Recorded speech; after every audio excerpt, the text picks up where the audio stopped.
उत्तर प्रदेश के जनपद फतेहपुर में विकासखंड खजुआ अंतर्गत सरस्वती ज्ञान मंदिर गोंधैया विद्यालय में नौनिहाल छात्रों के द्वारा हिंदी सुलेख लेखन व अंग्रेजी शब्दकोश प्रतियोगिता में अव्वल आए बच्चों के लिए पुरस्कार वितरण किए गए।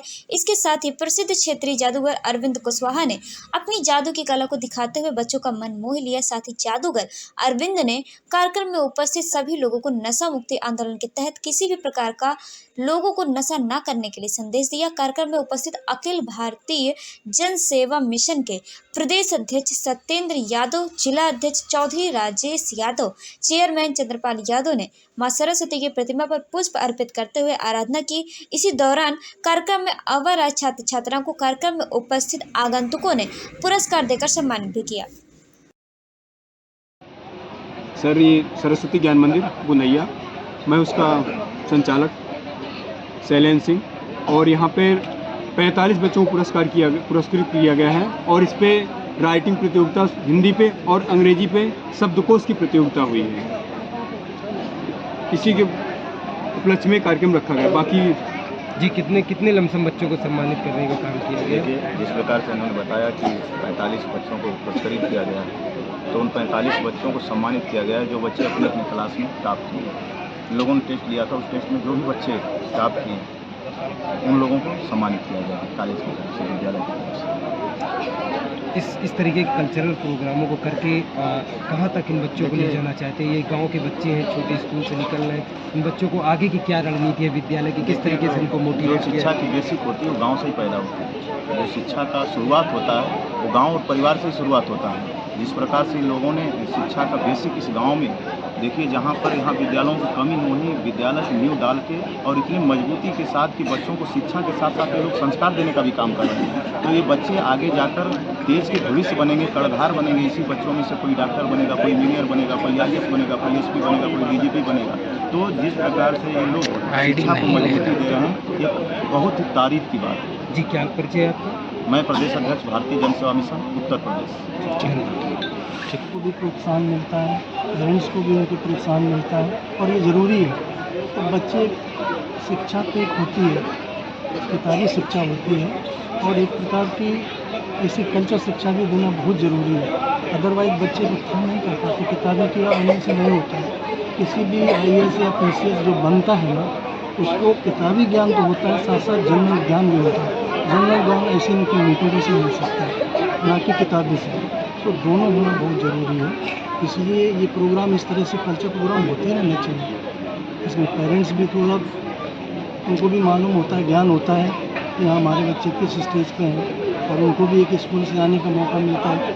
किसान आसपास पूरा एग्रीकल्चर फील्ड है, कोई टाइम वैसा तो नहीं निकाल के आ सकता, लेकिन ऐसे कार्यक्रम में आने की ज़रूर अपेक्षा करता है। तो मैं चाहता हूँ कि कार्यक्रम होते रहना चाहिए, और हम सब लोगों को इनको बुलाने में बड़ी अच्छी सर्विस की नीति है और कुछ प्रोग्राम करने का तरीका है कि काफ़ी लोग आते हैं, काफ़ी सज्ञान लोग आ जाते हैं, और बच्चों को ज्ञान भी दिया जाता है, उत्साहन भी बढ़ता है। तो बहुत ज़रूरी है मेरे हिसाब से। और कुछ क्या परिचय आपका जानना चाहूँगा? मेरी एजुकेशन एग्रीकल्चर में MPhil है, master of philosophy in agriculture. और मेरी जो शिक्षा हुई, एजुकेशन हुई है, कुछ कानपुर से हुई है और कुछ हमारी हैदराबाद यूनिवर्सिटी है। मैं इसके पहले एग्रीकल्चर इंस्टीट्यूट थी, रिसर्च इंस्टीट्यूट थी, उसमें एज ए सीनियर साइंटिस्ट था।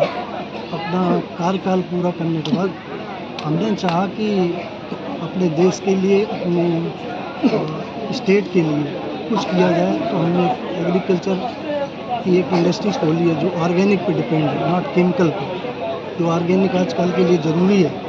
केमिकल तो क्या होता है कि स्प्रेइंग कर दिया, अपन को मालूम नहीं पड़ता है, और एक प्रकार से वो जहर होता है।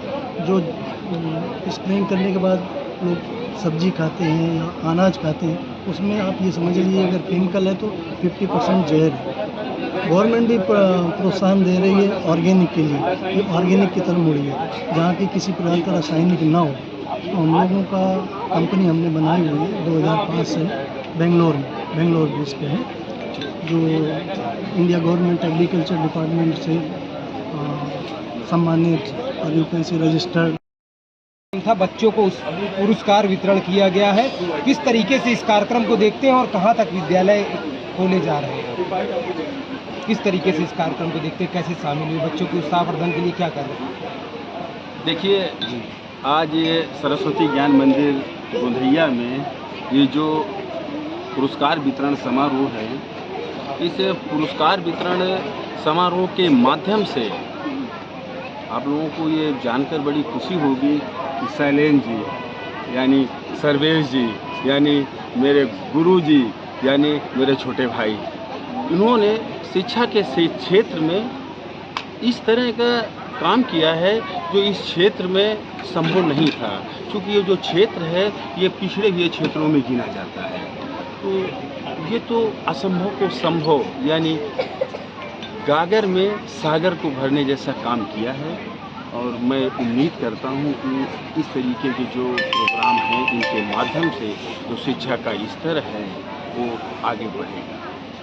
किस तरीके से देखते हैं, जिले से कितनी दूर है ये विद्यालय, और इतनी दूर विद्यालय खुला हुआ है, यहाँ गांव क्षेत्र के बच्चे आते हैं, उन गांव क्षेत्र के बच्चों के लिए किस तरीके से यहाँ पर शिक्षा का दीक्षा की जाती है?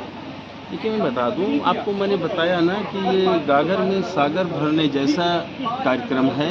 सर्वेश जी ने यानी हमारे गुरु जी ने ऐसे पिछड़े क्षेत्र में इस तरह के विद्यालय को बनाया, जो विद्यालय असीम ऊंचाइयों को छू रहा है। तो निश्चित तौर पे ये आप मान के चलिए कि ये अपने फतेहपुर जनपद ही नहीं, उत्तर प्रदेश और देश का नाम रोशन करेगा। क्या नाम है आपका? नागेंद्र कुमार उत्तम।